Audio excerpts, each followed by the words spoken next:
My name is Frank Clegg, and I've spent over 40 years in the technology sector. My most recent position is the president of Microsoft Canada.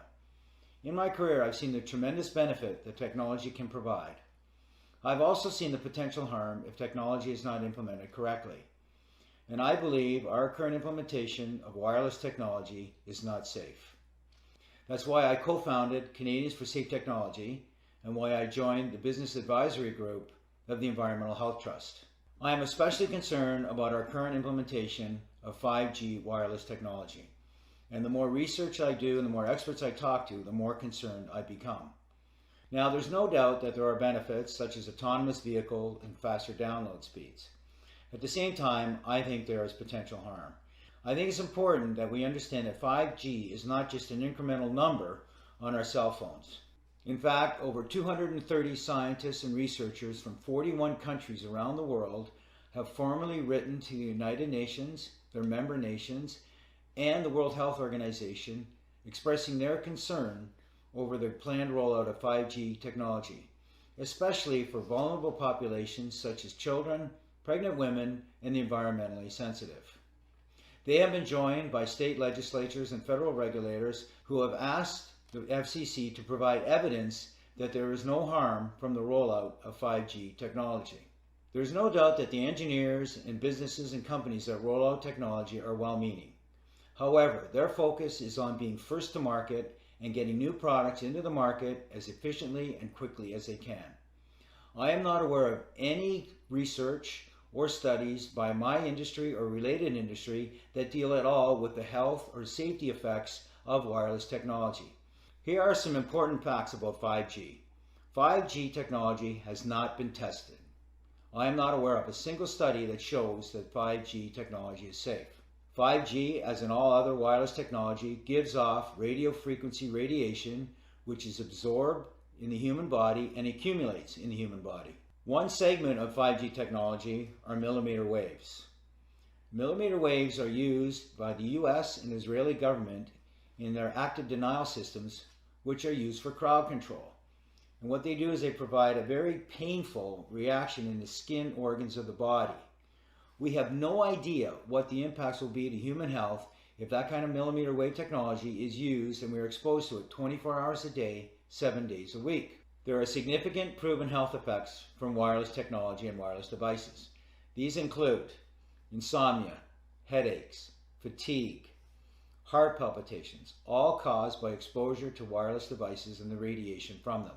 More serious symptoms and conditions include heart arrhythmia, infertility, tinnitus, numbness or tingling in the extremities, diabetes, cancer, and permanent DNA damage. Mental health is also impacted, with increased anxiety, depression, rises in ADHD and autism, mood swings, and emotional instability.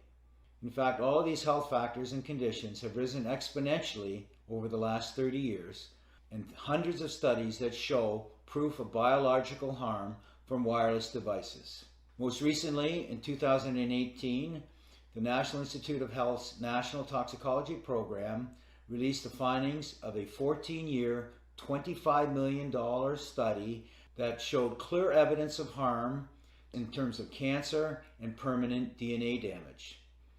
This study, several months later, was verified by the prestigious Ramazzini Institute out of Italy, which found the same results. Now you may ask how a product that has this potential harm could ever be released to the market and to the public for public use. Well, the way the process works is the FCC regulates all wireless devices and products associated with them. Unfortunately, the FCC is made up of previous telecom executives, lawyers, and engineers. It does not have any scientists or doctors that you would expect to be involved with the regulation of potentially harmful products. In fact, the FCC guidelines are 20 years out of date without any major significant improvement. Countries such as China, Russia, Italy, and Switzerland have safety guidelines that are 100 times safer for their citizens. The FCC guidelines are based on small, short-term, infrequent exposure. They do not worry about the accumulated effects for multiple devices. They don't measure or monitor exposure 24 hours a day or 7 days a week. And they have no special consideration for children, pregnant women, or those who have shown environmentally sensitivities to wireless radiation. In addition to the concerns about the guidelines, there is actually no oversight provided by the FCC, and in fact the telecommunications industry is self-policing.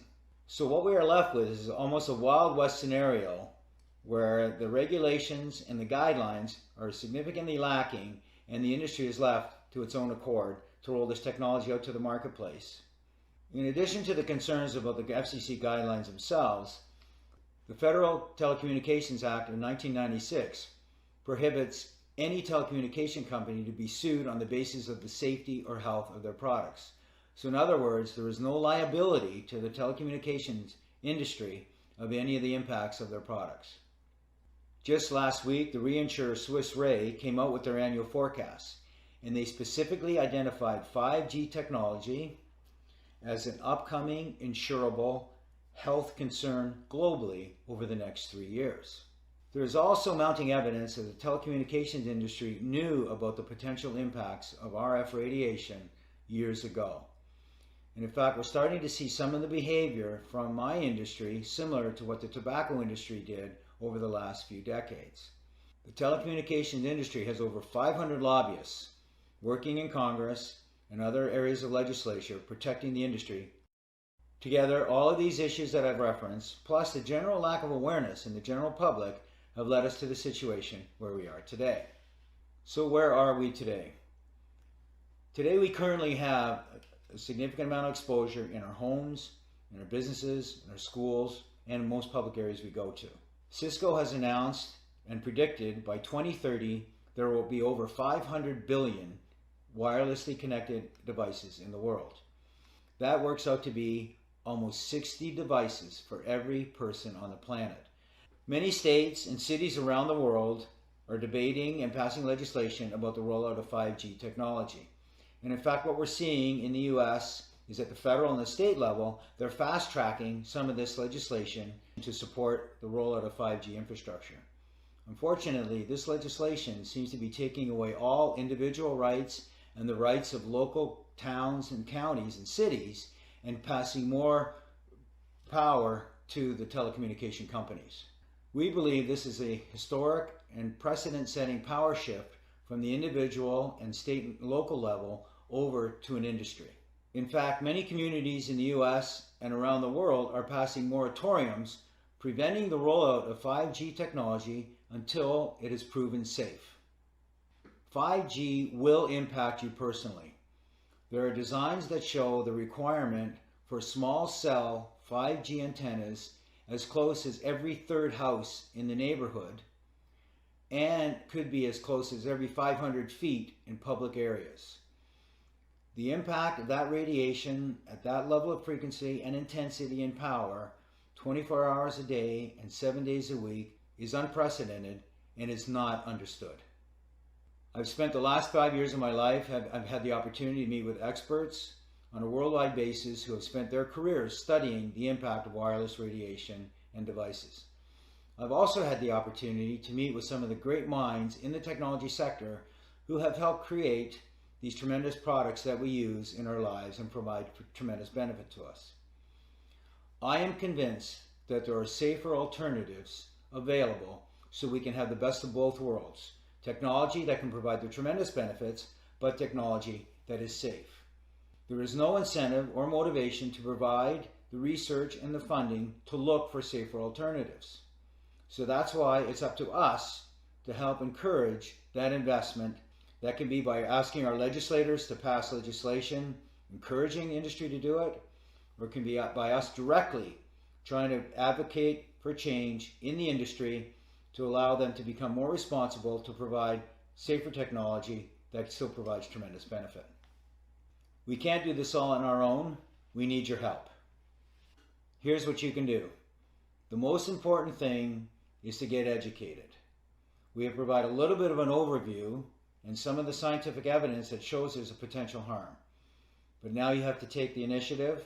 There are some tremendous websites, Canadians for Safe Technology, the Environmental Health Trust, saferemr.com, and the Physicians for Safe Technology. There are also other resources that are listed at the end of this video. We encourage you to spread the word, share this information, share the video with your coworkers, with your family, with your friends, with legislators at the state and federal level. Even your local school boards can have an impact if they choose to engage. Ultimately, your knowledge is in your power, and your power is in your hands. I fundamentally believe we can have the best of both worlds. That is access to the technology and the tremendous benefits it provides, but in a safe manner. We are advocates for safe technology, not no technology. I thank you for your time.